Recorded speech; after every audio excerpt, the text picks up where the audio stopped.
श्रोता हो नमस्कार। दैनिक मराठवाडासाठी प्रस्तुत विचारधन से जीवन क्रांति इस कार्यक्रम में आपका स्वागत है। इस कार्यक्रम के संकलक है श्री चंदूलाल मोहनलाल बियाणी, मुख्य संपादक दैनिक मराठवाड़ा साथी। श्रोताओं, विचारधन से जीवन क्रांति इस कार्यक्रम के आज के एपिसोड में आप सभी का स्वागत है। आज के एपिसोड का नाम है सम्मिलित प्रयास जरूरी। गांव से एक छकड़ा निकला था। उसे नुकीले सींगों वाले दो काले बैल खींच रहे थे। छकड़े के अंदर एक आदमी बैठा अपनी धुन में कोई पहाड़ी लोक गीत गा रहा था। वो गांव का दुकानदार था जो अपनी दुकान का सामान खरीदने शहर जा रहा था। मोड़ पर पहुंचकर जहां बड़ा पत्थर पड़ा हुआ था, उसने छकड़ा रोक दिया। दरअसल पत्थर ने पूरा रास्ता रोक रखा था।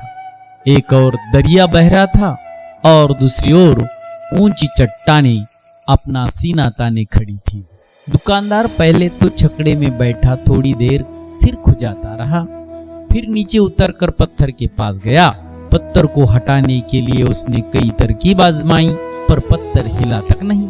ये मुझसे नहीं हटेगा, उसने सोचा, और फिर ऐसे आदमी की प्रतीक्षा करने लगा जो उससे ताकतवर हो, और वो सोचकर धरती पर बैठ गया।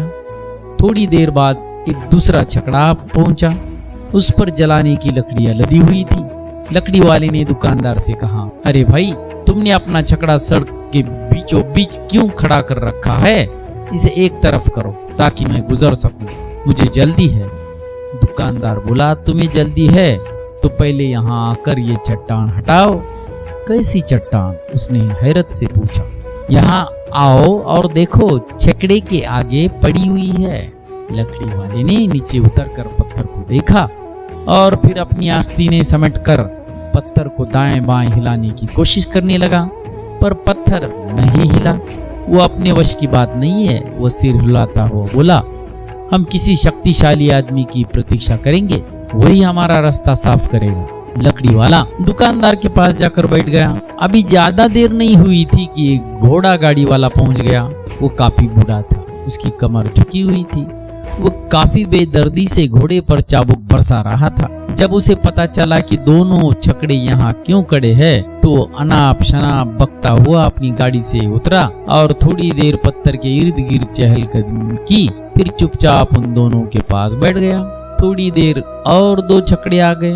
उन पर भी कंबल और मिट्टी के बर्तन लगे हुए थे। उनके मालिकों को बाजार पहुंचने की जल्दी थी। जब उन्हें पता चला कि रास्ता बंद है तो वो बड़े परेशान हुए। उनमें से एक बड़ा क्रोधी था। वो पत्थर को सजा देने के लिए उस पर चाबुक बरसाने लगा। समय बीतता रहा, दोपहर हो गई। अब वहां एक पूरा काफिला जमा हो चुका था। एक के बाद एक अपनी शक्ति परखते रहे, पर उनमें से कोई भी पत्थर को ना हिला सका। इतने में गेरुआ वस्त्र पहने एक सन्यासी उधर से गुजरे। आसपास के पहाड़ी गांव के लोग उन्हें पहचानते थे। सभी ने श्रद्धा सहित उन्हें प्रणाम किया। विश्वबंद स्वामी विवेकानंद के गुरु भाई एवं श्री रामकृष्ण परमहंस के शिष्य स्वामी अखंडानंद थे। वो इन दिनों अपनी एकांत साधना के लिए यहाँ आए थे। जब उन्होंने इन सब को वहां परेशान देखा तो बोले, तुम लोग अपनी बुद्धि का उपयोग क्यों नहीं करते? तो उनमें से एक ने कहा, हम सब पत्थर को हटाने का प्रयत्न कर चुके हैं, पर इसे हटाना तो दूर, हम लोग हिला भी न सके।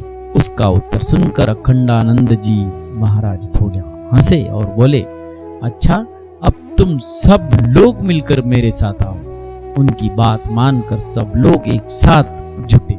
स्वामी जी भी उनके साथ थे। थोड़ी देर में पत्थर नीचे लुढ़कता हुआ भयानक आवाज के साथ गहरे गड्ढे में गिर गया और टुकड़े टुकड़े हो गए। सबने इसे स्वामी जी का चमत्कार माना। उनकी भोली भाली बातें सुनकर वो हंसने लगे। फिर उन्होंने उन सब से कहा, ये चमत्कार तो जरूर है, पर मेरा नहीं, तुम सबकी सम्मिलित शक्ति का है। समस्याएं घर परिवार की हो या गांव समाज की अथवा फिर राष्ट्र एवं विश्व की, सब लोग मिलजुल कर प्रयास करेंगे तो सार्थक समाधान मिलने में देर नहीं लगेगी। स्वामी जी की बातें सुनकर लगा कि उनके झगड़ों के गुजरने के लिए ही नहीं, जिंदगी गुजारने के लिए भी रास्ता साफ हो गया। उन्हें अब समझ में आ गया था कि समस्याओं को सुलझाने के लिए किसी मसीहा की नहीं, बल्कि सम्मिलित प्रयास की जरूरत है, एकजुट होकर किए जाने वाले पुरुषार्थ की है। मित्रों, मिलते हैं कल एक नए विचार के साथ। तब तक खुश रहे, सुखी रहे।